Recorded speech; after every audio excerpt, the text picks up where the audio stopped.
Imagine spending billions building the world's most spectacular mosque and then behind closed doors, funding the very campaigns designed to make the world fear your own religion. Sounds impossible? According to a growing body of evidence, that is exactly what the United Arab Emirates has been doing. And the reasons why will take us from the deserts of Arabia to the boardrooms of London, through a century of colonial manipulation and into the heart of global information war that most people don't even know is being fought. This is a story that I want you to hear.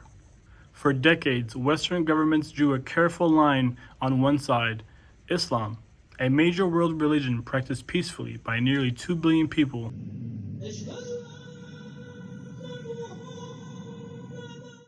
On the other, so-called political Islam or Islamism, fringe movements that Western policymakers framed as the real danger. That line allowed politicians to wage wars and fund interventions that reshaped entire countries while insisting they had no quarrel with Islam itself. But something has shifted. According to reports now emerging, the UAE has abandoned the careful distinction. The campaigns they are financing no longer target specific Islamist organizations or political movements. Instead, they are framing Islam itself, the faith, the culture, the community, as the source of the problem. There will come a day that we will see far more radical extremists and terrorists coming out of Europe because of lack of decision making, trying to be politically correct, or assuming that they know the Middle East and they know Islam and they know the others far better than we do. And that changes everything, because when a Muslim majority state tells the West that Islam is a threat, it doesn't just damage a religion's reputation, it gives permission. Permission to profile, permission to discriminate, permission to treat nearly 2 billion people as suspects. To understand why the UAE is doing this, you need to understand what the UAE actually is not, what it markets itself as, and not the glass towers and artificial islands, but what it is historically. Until 1971, the territory we now call the United Arab Emirates was a collection of sheikdoms under a direct British protection, known as the Trucial States. Britain controlled foreign policy, defense, trade routes.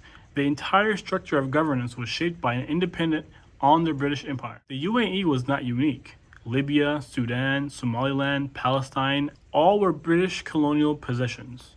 They shared the same imperial architecture, but their paths after colonialism diverged dramatically. In most of these places, independence movements fought to tear down colonial structures. In Palestine, the British mandate was handed to a new entity, Israel, which many scholars describe as a colonialism continued under a different flag. The structures of that power that Britain built was never dismantled. They were inherited, maintained, and eventually weaponized. This is where figures like Gertrude Bell become essential.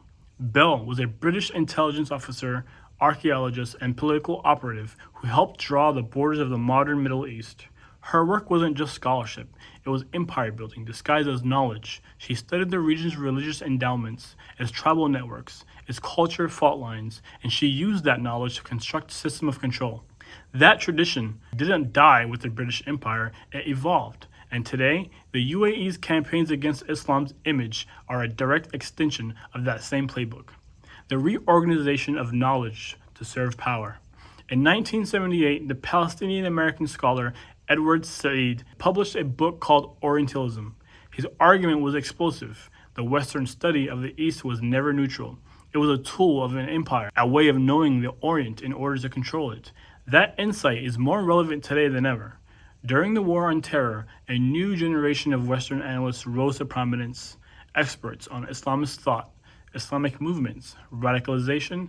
Many of them operated within a framework that assumed that the absolute superiority of Western liberal democracy. Islam was not studied on its own terms. It was studied as a problem to be managed, a virus to be contained. This is a memo that describes how we're going to take out 7 countries in 5 years, starting with Iraq and then Syria, Lebanon, Libya, Somalia, Sudan, and finishing off Iran. But here's what nobody predicted. The liberalism itself would lose credibility. The Iraq War, the 2008 financial collapse, the rise of authoritarian populism across Europe and America, All of it eroded the moral authority that the Western democracies once claimed. Even Donald Trump, the president of the world's most powerful democracy, abandoned the language of values-based foreign policy. When your own propaganda tools stop working, there's no point in pretending. And into that vacuum, something uglier emerged.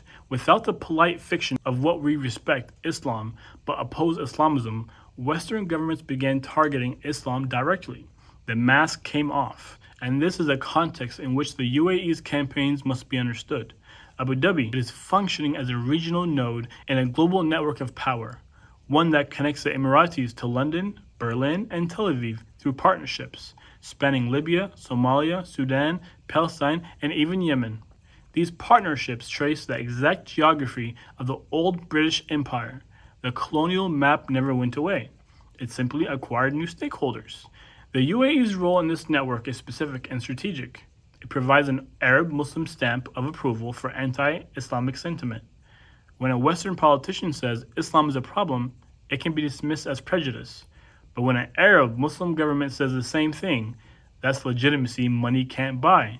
Except, apparently it can. Nearly 2 billion Muslims worldwide, including millions living as minorities in Western countries, who wake up every day in a world where their faith is treated as a threat.